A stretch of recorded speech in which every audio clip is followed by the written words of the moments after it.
Lisa was making her morning coffee when the phone rang. It was barely 8 in the morning on a Tuesday and she almost didn't answer. The number looked official, and she figured it was probably another telemarketer trying to sell her something she didn't need. "Hello, is this Lisa Rodriguez?" the voice on the other end asked. It was a man and he sounded serious. "Yes, that's me," she replied, stirring sugar into her coffee cup.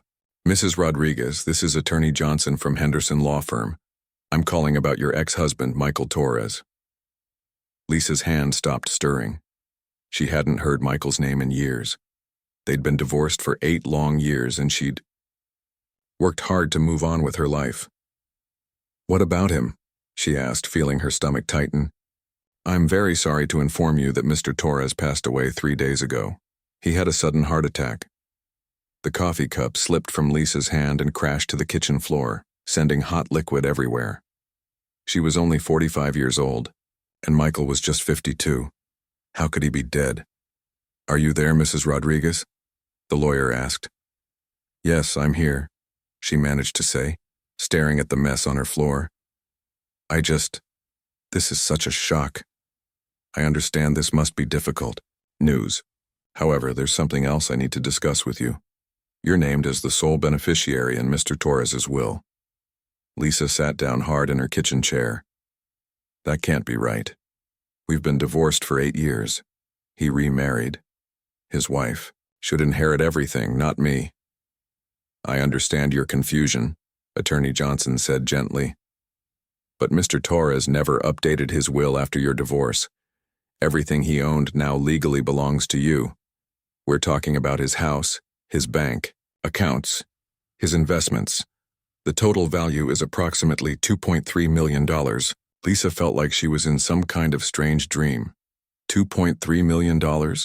When they were married, Michael worked as a construction manager and made decent money, but they were never rich. They lived in a small apartment and drove old cars. How did he end up with so much money?" "I don't understand," she said. "How did he get so wealthy? And what about his current wife? This doesn't seem right." "Mrs. Rodriguez, I think it would be best if we met in person to discuss the details. There are some complications with the estate that we need to talk about. Can you come to my office this afternoon?" Lisa agreed to the meeting, but she spent the rest of the morning in a daze. She called her sister Rosa to tell her the news. "Michael is dead?" Rosa asked, shocked. "But he was so young, what happened?" "Heart attack," Lisa said, still not believing it herself. "But Rosa, that's not even the strangest part. He left me everything, his whole estate, over $2 million. "What? But didn't he remarry that woman? What was her name?" "Jennifer. Yes, he married Jennifer about 5 years ago. I don't understand why I'm getting everything instead of her. It doesn't feel right." Rosa was quiet for a moment. "Lisa, I know you have a good heart, but don't be too quick to give it all away. Michael put you through hell during that divorce. Maybe this is his way of making up for it." But Lisa couldn't stop thinking about Jennifer.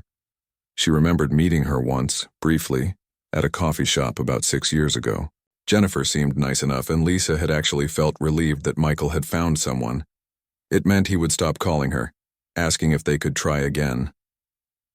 At the lawyer's office that afternoon, Lisa learned even more surprising details. Michael had been living in a huge Victorian house on the outskirts of town. He'd bought it 3 years ago for $1.8 million, paying cash. He also had several investment accounts and a successful small business that Lisa knew nothing about. "How did he afford all this?" Lisa asked Attorney Johnson. "When we were married, he could barely afford to take me out to dinner." According to the records, Mr. Torres started a construction consulting business after your divorce. It became very successful very quickly. He was making about $400,000 a year for the past 5 years. Lisa felt a strange mix of emotions.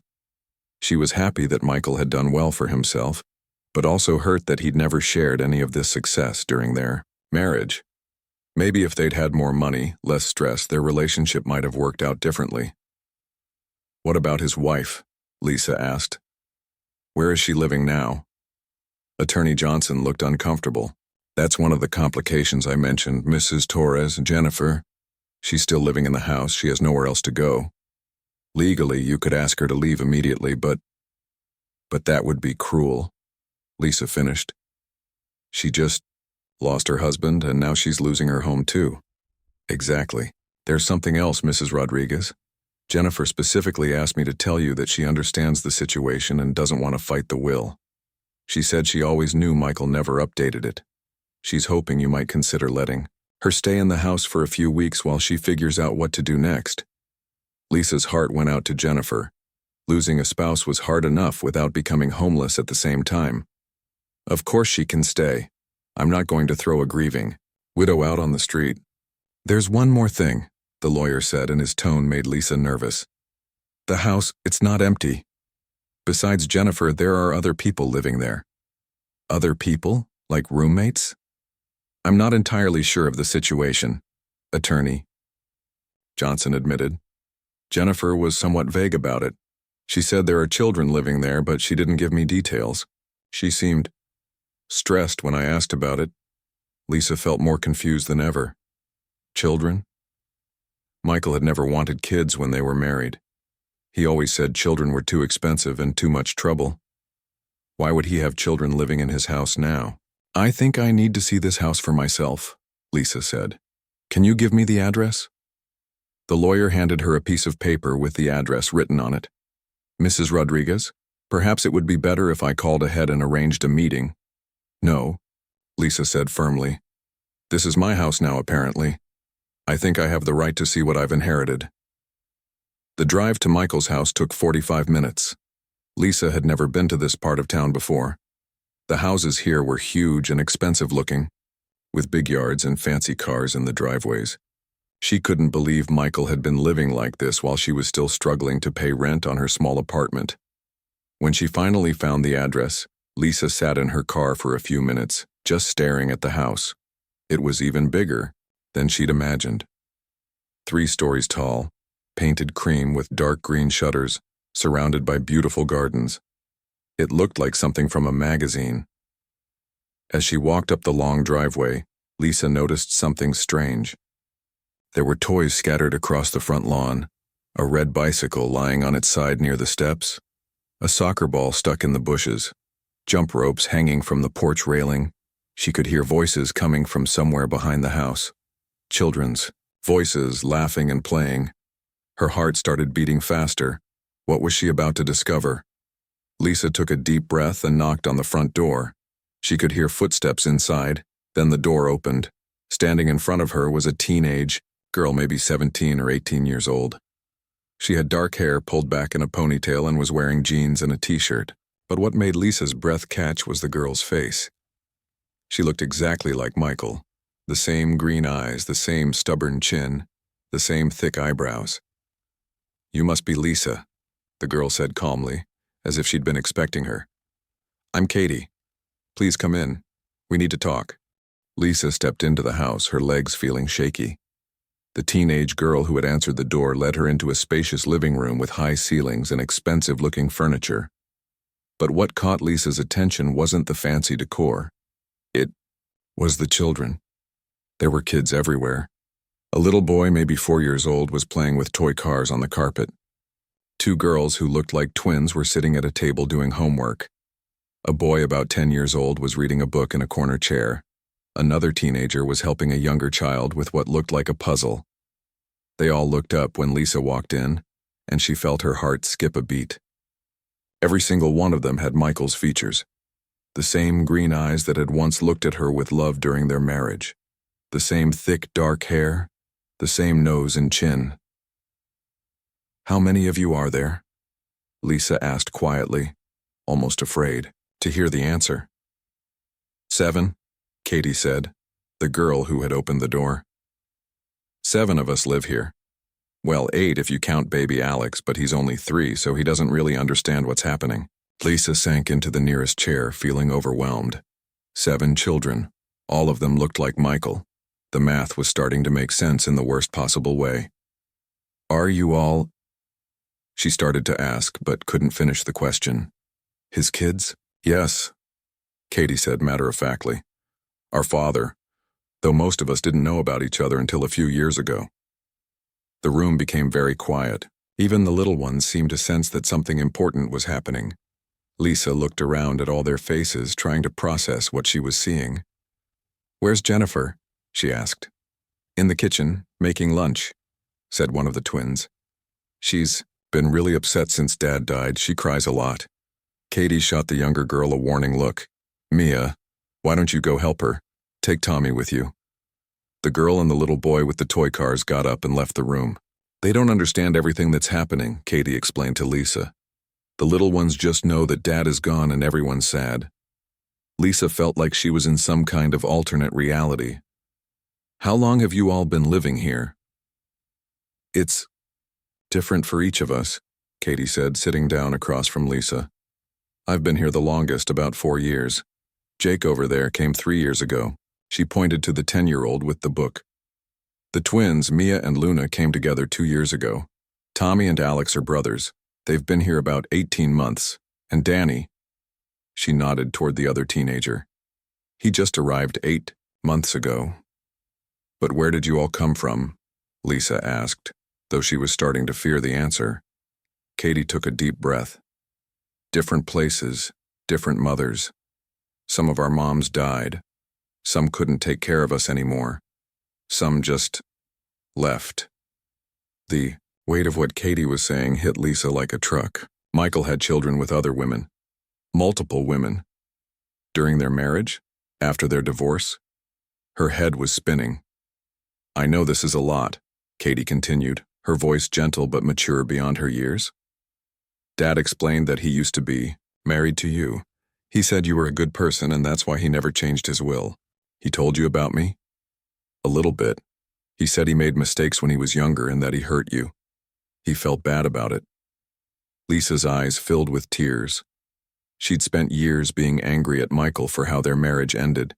He'd been distant, always working late, and eventually they'd grown apart. Now she was wondering if there had been more to the story than she'd known. Jennifer appeared in the doorway, looking tired and sad. She was younger than Lisa had remembered, maybe in her early 30s, with blonde hair and kind eyes that were red from crying. "Lisa," Jennifer said softly, "I'm so sorry about all this. I know it must be a shock." "Jennifer, I don't understand what's happening here," Lisa said, standing up. "These children are Michael's," Jennifer finished.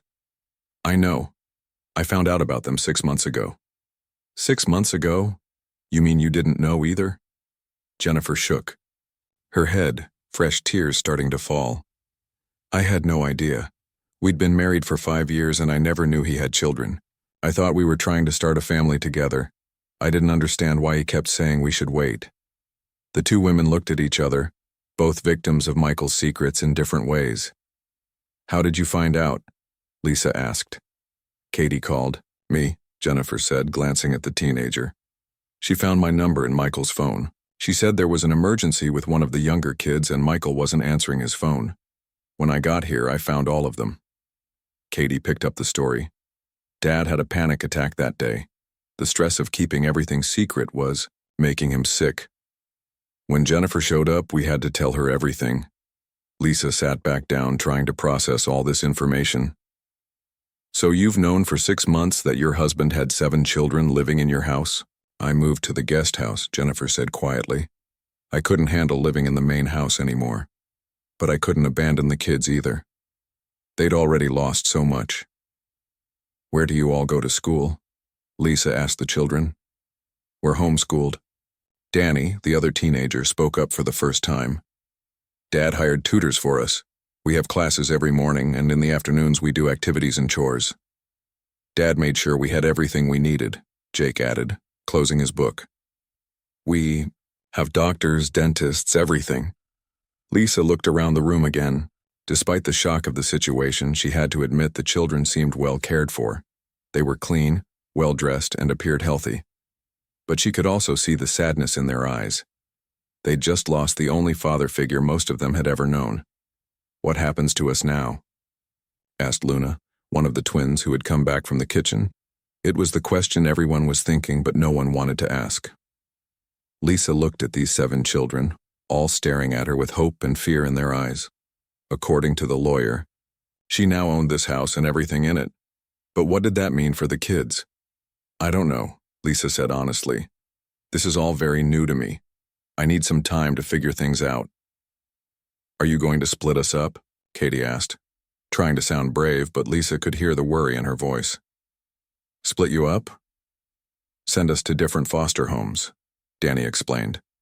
That's what usually happens when there are too many kids and no family to take them. Lisa's heart broke a little more. These children had already been through so much. They'd found each other, become a family of sorts, and now they were terrified of being separated again. I'm not going to make any quick decisions, Lisa said firmly. You've all been through enough changes. Right now, nothing is going to change. You're staying right here. The relief on their faces was immediate. The little ones went back to playing, and the tension in the room eased slightly. Thank you, Katie said quietly. Dad always said you had a good heart. Lisa spent the next 2 hours talking with Jennifer and the older kids, trying to understand how this unusual family had come together. She learned that Michael had hired private investigators to find his children after their mothers couldn't care for them anymore. He'd gone through legal processes to gain custody of most of them. A few were still in legal limbo, but he'd been working on that too. As the afternoon wore on, Lisa watched the children interact with each other. Despite coming from different backgrounds, they clearly cared about each other. Katie helped the younger ones with their snacks. Danny read a story to Tommy. The twins played quietly together. When it was time to leave, Lisa felt torn. Part of her wanted to run away from this complicated situation, but another part of her was already getting attached to these kids who had Michael's eyes and stubborn chins. I'll be back tomorrow, she told them. We need to talk more about what's going to happen. As she drove home, Lisa's mind was racing. 7 children, her ex-husband's secret life, a house worth millions of dollars, and somewhere in the middle of it all, she had to figure out what the right thing to do was. Lisa couldn't sleep that night. She kept thinking about those 7 children and their faces when they asked if she was going to split them up. By morning, she'd made a decision. She needed to know the whole truth about Michael's secret life before she could figure out what to do next. She arrived at the house early, bringing coffee and pastries from a nearby bakery. Jennifer answered the door, looking like she hadn't slept much either. I brought breakfast, Lisa said, holding up the bags. I think we need to have a long talk. They sat in the kitchen while the children ate their pastries and drank orange juice. The little ones chattered excitedly about their favorite flavors, but the older kids stayed quiet, sensing that the adults needed to discuss serious things. Jennifer, Lisa said once the younger children had gone to play, I need you to tell me everything. How did Michael end up with 7 children? When did this all start? Jennifer wrapped her hands around her coffee cup and took a deep breath. It started before he even met you, Lisa. Katie was his first child. Her mother, Rachel, was someone Michael dated in college. Katie, who was sitting at the counter doing homework, looked up. My mom got sick when I was 13, she said matter-of-factly. Cancer. She fought it for 2 years, but the doctors couldn't help her anymore. Before she died, she told me about my dad and gave me his phone number. Michael never told me he had a daughter, Lisa said softly. He didn't know about me until my mom called him, Katie explained. She never told him she was pregnant when they broke up. She wanted to raise me by herself. Jennifer continued the story. When Katie's mother died, Michael brought her here. He was already married to you at the time, but he couldn't tell you because I would have left him, Lisa finished. She remembered how clear she'd been about not wanting children during their marriage. Michael had agreed, or so she thought. Now she realized he might have just been scared to tell her the truth. The others came later, Jennifer said. Michael started looking for them after Katie told him she thought he might have other children out there. How did she know? Lisa asked. Katie answered, My mom told me before she died. She said my dad was the kind of person who fell in love easily, but didn't always think about the consequences. She made me promise to find my brothers and sisters if anything happened to her. Lisa felt a chill. Even as a young woman, Michael had been creating complicated situations. She thought about their marriage and all the times he'd come home late claiming he was working overtime. Now she wondered what else he'd been hiding. Danny, the older teenage boy, joined the conversation. My mom was a waitress at a restaurant where Dad used to eat lunch, he said. They dated for about 6 months when I was really little. She got pregnant, but Dad didn't know. She moved away and never told him. How did he find you then? Lisa asked. Social services, Danny said quietly. My mom got into drugs when I was 12. She couldn't take care of me anymore. When they were looking for relatives, they found Dad's name on my birth certificate. Lisa's heart ached for these children. Each of them had such difficult stories, but they told them without self-pity, like they'd learned to accept that life was sometimes unfair. Jake, the 10-year-old, climbed onto a chair next to Lisa. My mom died in a car accident, he said simply. I lived with my grandma for 2 years, but she got too old to take care of me. That's when Dad came to get me. The twins, Mia and Luna, were 8 years old and had been living with an aunt who could no longer afford to feed and clothe them. Their mother had died of an illness when they were very young. The 2 youngest boys, Tommy and Alex, had the saddest story of all. Their mother had abandoned them at a hospital when Alex was just 6 months old. They'd been in foster care for months before Michael's private investigator found them. Michael hired investigators? Lisa asked, amazed at the lengths he'd gone to. 3 different ones, Jennifer nodded. He spent almost $200,000 over 5 years, tracking down his children and going through legal processes to get custody of them. Lisa did some quick math in her head. That explained where a lot of Michael's money had gone. What about the legal stuff? How did he get custody of everyone? It was complicated, Katie said. Some of us he adopted officially. Others, like Danny and me, he got through the family court system when our guardians couldn't take care of us anymore. The little boys were the hardest because there were no relatives to give permission. Jennifer pulled out a thick folder from a kitchen drawer. Michael kept all the paperwork here. Court documents, adoption papers, birth certificates. He was very organized about it. Lisa flipped through the papers, seeing Michael's signature on document after document. Legal fees, medical records, school enrollment forms. It was clear he'd taken his responsibilities as a father seriously, even if he'd hidden it from everyone else. Why didn't he tell me about any of this when we were married? Lisa asked, though she was starting to understand the answer. He was scared, Jennifer said gently. He told me once that he'd made so many mistakes when he was younger, and he didn't know how to fix them. He said you made it clear you didn't want children, and he was afraid you'd leave him if you knew. But keeping it secret was wrong too, Lisa said. He knew that, Katie said, especially near the end. The stress was making him sick.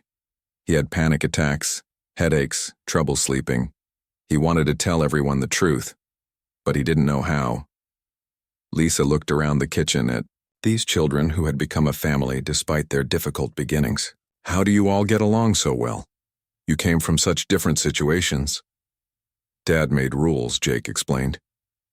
We had to look out for each other. He said we might not have chosen to be siblings, but we were family now, and family takes care of family. We have family meetings every Sunday, Mia added. We talk about problems and make decisions together. And we all have chores, Tommy said proudly. I feed the fish in the big tank. Lisa noticed for the first time that there was indeed a large aquarium in the corner of the kitchen, filled with colorful tropical fish. Michael set up a whole system here, Jennifer explained. Homeschooling, chores, activities, rules. These kids have structure and stability, maybe for the first time in their lives. What about you, Jennifer? How did you handle finding out about all of this? Jennifer's eyes filled with tears again. It was the hardest thing I've ever been through. I felt betrayed and lied to. I was angry at Michael for months. But then I looked at these kids and I realized they didn't ask for any of this either. They'd been through enough rejection and abandonment. I couldn't be another adult who walked away from them. So you stayed? I moved to the guest house, but I stayed on the property. I helped with cooking, driving them to appointments, things like that. Michael and I were working on our relationship, trying to figure out how to move forward as a family. Lisa spent the rest of the morning going through Michael's records. She found bank statements showing regular payments to therapists, tutors, and medical specialists. There were receipts for clothes, shoes, school supplies, and birthday presents. Michael had spent hundreds of thousands of dollars caring for these children, but he'd done it quietly, without any recognition or praise. She also found something else that surprised her. In a small notebook, Michael had written letters to each child, explaining how he'd found them and how sorry he was for not being there from the beginning. He'd also written a letter to her. "Lisa," the letter began, "if you're reading this, then I'm probably gone and you've discovered my secret. I know you must be angry and confused, and you have every right to be. I've made so many mistakes in my life, but the biggest one was not being honest with you about my children. I was a coward, and I'm sorry." The letter went on to explain his regrets about their marriage and his hope that she would understand why he'd left everything to her instead of Jennifer. Jennifer is a good woman, but she's young and doesn't have the resources to take care of 7 children. You're stronger than you know, Lisa, and you have the kindness and wisdom these kids need. I'm not asking you to raise them, but I'm hoping you'll make sure they stay together. They've become a real family and they love each other. Please don't let anyone split them up. Lisa wiped away tears as she finished reading. Even in death, Michael was asking her to clean up the mess he'd made. But as she looked around at these 7 children who had somehow found each other and built a family from nothing, she realized it wasn't really a mess at all. It was complicated and unexpected, but it was also beautiful in its own way. The question now was, what was Lisa going to do about it? Lisa thought she had time to figure things out slowly, but life had other plans. 3 days after reading Michael's letter, she got a phone call that changed everything. "Mrs. Rodriguez, this is Mrs. Patterson from Child Protective Services," the voice on the phone said. "We've received a report about children living in an unusual situation at 1247 Maple Street. We need to schedule a home visit immediately." Lisa's heart sank. Someone had called CPS about the kids. "What kind of report?" she asked. "A neighbor called and said there are multiple children living in one house with adults who aren't their parents. They were concerned about the children's welfare." Lisa drove to the house as fast as she could. When she arrived, Jennifer was pacing in the living room, while the children sat quietly on the couches, looking scared. "The social worker is coming tomorrow morning," Jennifer said, wringing her hands. "Lisa, I'm terrified they're going to take the kids away." Katie, who had been trying to comfort the younger children, looked up with tears in her eyes. "What if they split us up? What if they don't believe we're a real family?" Lisa had been dreading this moment, but now that it was here, she felt a fierce protectiveness rise up inside her. These children had been through enough. They didn't deserve to be torn apart because adults couldn't figure out their complicated situation. "Nobody's splitting anyone up," Lisa said firmly.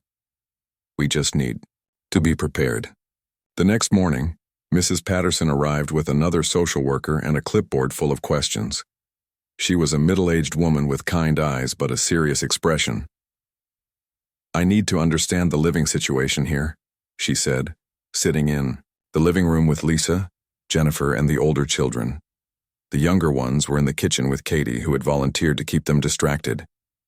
"These children," Mrs. Patterson continued, looking at her notes. "Are they all related?" "They're half-siblings," Lisa explained. "They all have the same father." "And where is their father now?"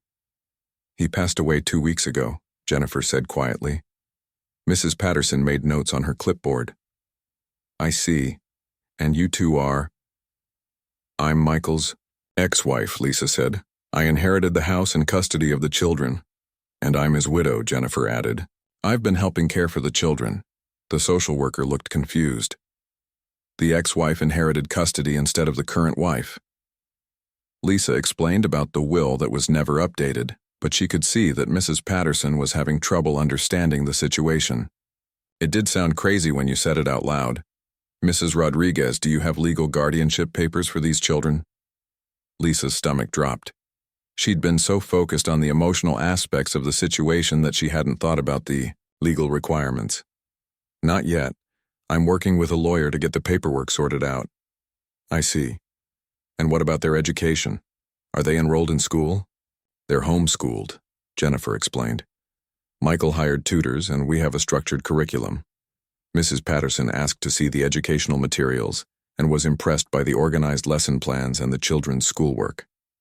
She also wanted to see the children's bedrooms, the kitchen, and the medical records Michael had kept for each child. The children seem well cared for, she admitted after her inspection. But this living situation is highly irregular. 7. Children with 2 women who don't have legal guardianship, in a house that was inherited from a deceased man. What does that mean? Danny asked, speaking up for the first time. Mrs. Patterson looked at him kindly, but seriously. It means we need to make sure everything is legal and that you're all safe. Until Mrs. Rodriguez has proper guardianship papers, I'm concerned about this arrangement. Lisa felt panic rising in her chest. What are you saying? Are you taking them? Not today, Mrs. Patterson said. But I need to see legal documentation within 2 weeks, or we'll have to consider placing the children in temporary foster care while this gets sorted out. After the social workers left, the house fell into a heavy silence. The younger children didn't fully understand what had happened, but they could sense that something was wrong. Are we going to be separated? Jake asked quietly. Not if I can help it, Lisa said. But she wasn't sure how she was going to keep that promise. She called Attorney Johnson immediately and scheduled an emergency meeting. But when she got to his office, the news wasn't good. Mrs. Rodriguez's guardianship proceedings are complicated under normal circumstances, he explained. In your case, we're dealing with 7 children from different situations. Some of Michael's adoptions were finalized, but others weren't. We'll need to go through family court for each child individually. How long will that take? Lisa asked. Months, possibly longer. And there's no guarantee the court will approve your guardianship applications. Why not? Attorney Johnson looked uncomfortable. Well, you're single, you have no experience raising children, and you have no biological connection to these kids. The court might decide they'd be better off in traditional foster families. Lisa felt like the world was crashing down around her. But they're already a family. They've been together for years. I understand that. But the legal system doesn't always see things the way we do. However, he added, there might be another option. What option? If you were to formally adopt all 7 children, it would strengthen your case significantly. Adoption is more permanent than guardianship, and it would show the court that you're committed to these children long term. Lisa drove home in a daze. Adopt 7 children? She'd gone from being a single woman with no kids to potentially becoming the mother of 7 in the span of 2 weeks. The idea was terrifying and overwhelming. But that night, as she lay in bed, thinking about Katie's scared face and Tommy's innocent questions, she realized something. She was already thinking of them as her kids. When Mrs. Patterson had threatened to take them away, Lisa's first instinct had been to protect them. The next few days were a whirlwind of meetings with lawyers, social workers, and court officials. Lisa learned that the legal system moved slowly, but her case was considered urgent because of the CPS involvement. We need character references, Attorney Johnson told her. People who can vouch for your ability to care for these children. Lisa called her sister Rosa, her boss from work, and several friends. She was touched by how quickly everyone agreed to write letters supporting her. But the hardest conversation was with the children themselves. She sat them all down in the living room one evening and tried to explain what was happening. I need to ask you all something important, she said. The lawyers and social workers need to know that this is what you want too. Do you want me to become your legal guardian? It would mean I'd be responsible for all of you until you're adults. The room was quiet for a moment. Then Katie spoke. Up. Does that mean you'd be like our mom? Lisa's throat felt tight. I guess it does in a legal sense, but I know I could never replace your real mothers. My real mom is dead, Jake said matter-of-factly. So is Danny's and the twins. Tommy and Alex don't even remember their mom. Dad always said family isn't just about blood, Mia added. He said family is about people who take care of each other.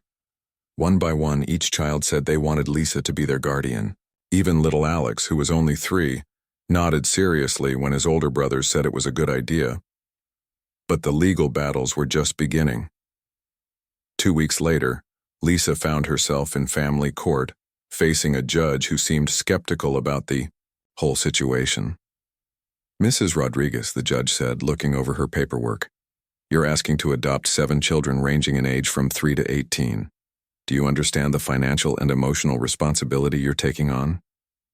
Yes, Your Honor, Lisa said, trying to keep her voice steady. And you've never been a parent before? No, Your Honor, but these children have been through enough disruption in their lives. They've found stability with each other, and I want to preserve that. The judge asked Lisa dozens of questions about her income, her living situation, her plans for the children's education and health care. She asked about her support system and her reasons for wanting to take on such a huge responsibility. Meanwhile, the children were being interviewed by court-appointed counselors to make sure they weren't being pressured into the arrangement. The whole process took 3 months. 3 months of uncertainty, court dates, home visits, and paperwork. 3 months of Lisa learning how to be a parent to 7 kids with different needs, personalities, and backgrounds. Katie needed help applying to colleges. Danny struggled with trust issues and required therapy. The twins had learning disabilities that required special attention. Jake was dealing with grief over his grandmother's death. Tommy had behavioral problems from his early trauma. And little, Alex still had nightmares. Some days Lisa wondered if she was crazy to think she could handle all of this. She'd gone from a quiet life to a house full of noise, arguments, homework struggles, and constant worry. But there were also moments of pure joy. When Alex called her Mama Lisa for the first time, when Jake hugged her after she helped him with a difficult math problem, when the twins made her a Mother's Day card even though the adoption wasn't finalized yet, Jennifer remained a constant source of support, helping with everything from cooking to transportation. She and Lisa had developed an unlikely friendship based on their shared love for these children. 2 years had passed since that emotional day in the courthouse, and Lisa could hardly recognize her life anymore. What had started as the most overwhelming experience of her life had slowly transformed into something beautiful and chaotic and perfectly imperfect. She was sitting on the back porch watching Tommy and Alex play soccer in the yard, while the older kids did homework at the outdoor table. The 6-month court review had gone smoothly, and the judge had been impressed with how well everyone was adjusting. Now, the adoptions were completely finalized, and Lisa was officially the mother of 7 children. "Mom, can you help me with this essay?"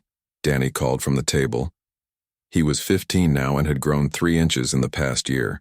Calling her mom had taken him the longest of all the kids, but when he finally started saying it, Lisa's heart melted every time. "What's it about?" she asked, walking over to look at his laptop screen. "We have to write about a person who changed our life," he said. "I'm writing about Dad. Michael, but also about you." Lisa smiled. The kids had found their own ways to talk about Michael. Sometimes they called him Dad. Sometimes they used his name. Lisa had learned that grief wasn't something you got over. It was something you learned to carry with you. "That sounds like a great topic," she said, reading over his first paragraph. "But you might want to add more details about how you felt when you first came here." Katie walked out onto the porch holding her acceptance letter from the state university. At 19, she was the oldest and had become Lisa's unofficial co-parent, helping with everything from homework supervision to bedtime routines. "I got the scholarship," Katie announced with a huge grin. "Full tuition for 4 years. The whole family erupted in cheers. Katie had worked so hard to keep her grades up while also helping take care of her younger siblings. Lisa was incredibly proud of her. "I'm scared, though," Katie admitted later when they were alone in the kitchen making dinner. "I've never been away from the kids for more than a few days." "They'll be fine," Lisa assured her. "And you'll only be an hour away. You can come home on weekends." "What if something happens and you need help?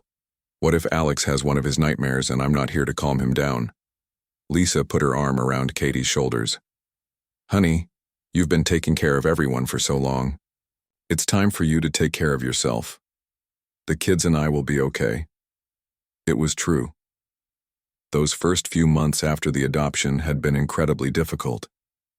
Lisa had made countless mistakes, lost her temper more times than she cared to admit, and had many nights where she cried herself to sleep, wondering if she was doing the right thing.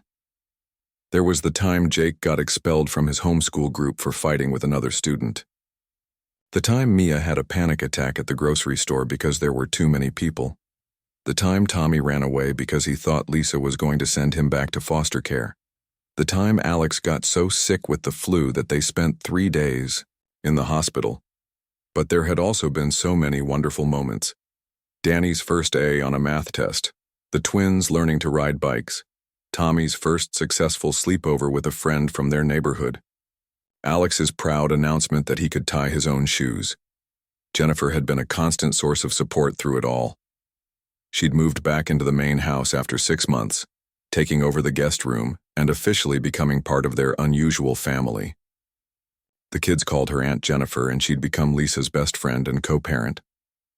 "I never thought I'd say this," Jennifer had told Lisa recently, "but I'm grateful for how everything turned out. I know it sounds crazy, but losing Michael led me to this family, and I can't imagine my life without these kids now." Lisa understood exactly what she meant. Before Michael's death, Lisa's life had been quiet and predictable. She went to work, came home to her small apartment, watched TV, and went to bed. Weekends were for grocery shopping and laundry. She'd been lonely but hadn't really admitted it to herself. Now her days were filled with soccer practice and piano, lessons and help with homework and arguments about chores and family movie nights and birthday parties. Her house was always messy. Her grocery bill was enormous, and she couldn't remember the last time she'd watched an entire TV show without being interrupted. But she'd never been happier. The kids had changed too. Danny, who had been angry and distrustful when he first arrived, was now applying to colleges and talking about becoming a teacher. Jake had discovered a love for science and spent hours building robots and conducting experiments in the garage. The twins had joined the local swim team and were thriving in their specialized learning program. Tommy, now 7, had overcome most of his behavioral issues with the help of therapy and a lot of patience. He was still energetic and sometimes impulsive, but he was also incredibly loving and had a gift for making people laugh. Little Alex, who was now 5, barely remembered his life before Lisa's house. To him, this had always been his family. He was starting kindergarten in the fall and was excited to tell his teacher about his big brothers and sisters. The biggest challenge had been figuring out the financial side of everything. 7 kids meant 7 sets of school supplies, 7 birthday parties, 7 college funds to think about. Michael's estate had provided a good foundation, but Lisa had also had to make some major changes to her own life. She'd sold her small apartment and moved into the mansion full-time. She'd also changed jobs, leaving her corporate position to work as a freelance consultant so she could have more flexibility to be home with the kids. Some days the money was tight, but they made it work. The older kids had part-time jobs and contributed to household expenses. Jennifer worked as a substitute teacher and helped with bills. They'd learned to shop sales, use coupons, and find free activities around town. "Remember when we used to think we were poor?" Jake said one evening as they sat around the dinner table. "Now we know what real wealth looks like." He was right. Their wealth wasn't measured in money anymore. It was measured in goodnight hugs and inside jokes and the way Tommy still crawled into Lisa's bed during thunderstorms. It was in Danny's proud smile when he showed her his report card and Katie's excitement about college and the twins' synchronized swimming routines in the backyard pool. The 6-month court review had been nerve-wracking, but the judge had been amazed by the family's progress. The court-appointed counselor had interviewed each child separately and reported that they were all thriving in their new environment. "This is the most successful large family adoption I've seen in my 20 years on the bench," the judge had said. "Mrs. Rodriguez, you've created something remarkable here." But Lisa knew she hadn't created it alone. This family had been built by all of them, working together, making mistakes, forgiving each other, and choosing to love each other every single day. As she sat on the porch that evening, watching her children, Lisa thought about Michael and the letter he'd left for her. He'd asked her to make sure the kids stayed together, but he'd given her so much more than that. He'd given her a purpose, a family, and a love she never knew she was capable of. Her phone buzzed with a text from Rosa. "How's my favorite sister and her 7 amazing kids?" Lisa smiled and typed back, "We're perfect. Loud, messy, expensive, and absolutely perfect." Katie came outside and sat down next to her. "What are you thinking about?" Just how different everything is now, Lisa said. 2 years ago, I was angry at your dad for leaving me this complicated situation. Now I can't imagine my life any other way. He knew, Katie said quietly. Dad always said you were stronger than you thought you were. He said you just needed the right reason to find out. Maybe he was right, Lisa said, watching as Tommy scored a goal and Alex cheered wildly from the sidelines. Mom, Katie said, using the word that still made Lisa's heart skip a beat. Thank you for choosing us. Lisa put her arm around her oldest daughter and pulled her close. Thank you for letting me. As the sun set over their backyard, Lisa looked at her family and realized that sometimes the most beautiful things in life come from the most unexpected places. She'd inherited more than a house and money from Michael. She'd inherited a family, and in return, she'd given them something they'd all been searching for their whole lives, a place to belong. The next morning, Lisa woke up to the familiar chaos of breakfast time. Alex was singing a song he'd learned at preschool. The twins were arguing about whose turn it was to feed the fish. Tommy was trying to convince everyone that cereal counted as a balanced breakfast, and the older kids were rushing around gathering their books and sports equipment. Jennifer was at the stove making pancakes, Katie was packing lunches, and Danny was helping Alex tie his shoes. It was loud and messy and absolutely perfect. Good morning, my beautiful family, Lisa said, and meant every word.